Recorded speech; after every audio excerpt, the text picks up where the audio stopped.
4. State regulation of the economy and growth of profits of monopolies. Lenin's analysis of state regulation. Lenin argued that state regulation of the economy under capitalism primarily serves the financial oligarchy, enriching monopolists through state mechanisms rather than restricting them. Historical context. The First and Second World Wars demonstrated the importance of profit in the military economies of capitalist countries, aligning with Lenin's analysis. Profits during World War I. American monopolies made substantial profits from military orders.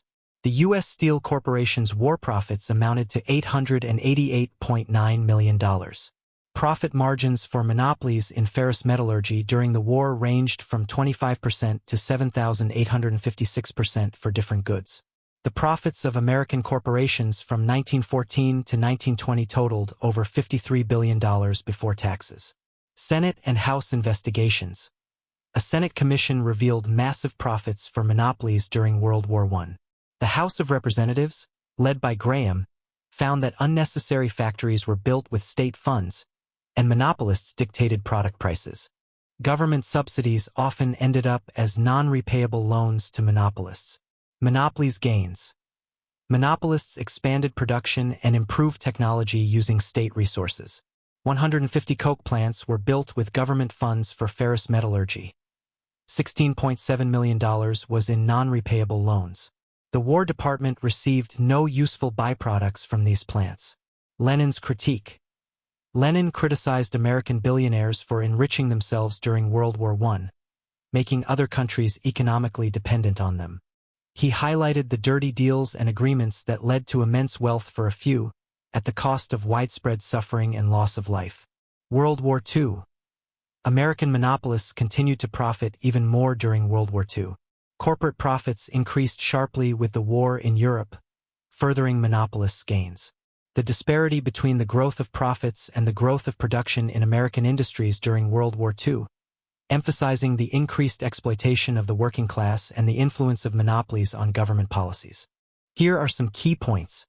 Profits versus production. Between 1939 and 1945, American monopolies earned over $123 billion in profits before taxes. In 1943, profits rose to 387% of their 1939 levels, while industrial production only increased to 219%. This discrepancy suggests that profits grew much faster than production, largely due to the exploitation of workers and rising prices. Industry-specific data. The text mentions specific examples like Bethlehem Steel and Westinghouse Electric, whose profits increased 27 and 10 times, respectively, compared to pre-war years.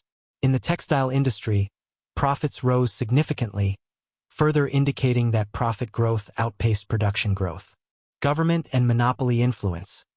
The passage argues that American industrialists wielded significant influence over government regulatory bodies, prioritizing industrial profits over public needs.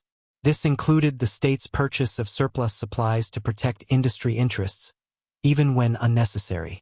Subsidies and loans. During wartime, monopolies received various forms of financial support from the government, including loans and subsidies. The Japanese government, for example, provided significant financial support to monopolies to ensure their profitability during wartime. Taxes and profit concealment. Although war profits were taxed, many profits remained untaxed due to trade secrets and profit concealment tactics.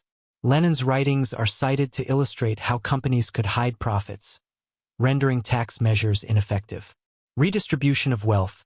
Taxes on war profits were often returned to monopolies through subsidies and loans, essentially redistributing wealth in favor of the dominant monopolists. This is described as a mechanism for redistributing profits to benefit the most influential monopoly groups. Criticism of economic theories. The passage criticizes the notion that the state can effectively regulate monopolist appetites through taxation and price controls. It argues that without transparency and the abolition of commercial secrecy, these measures remain ineffective. Post-war economic shift. The end of World War II led to reduced military spending, impacting the U.S.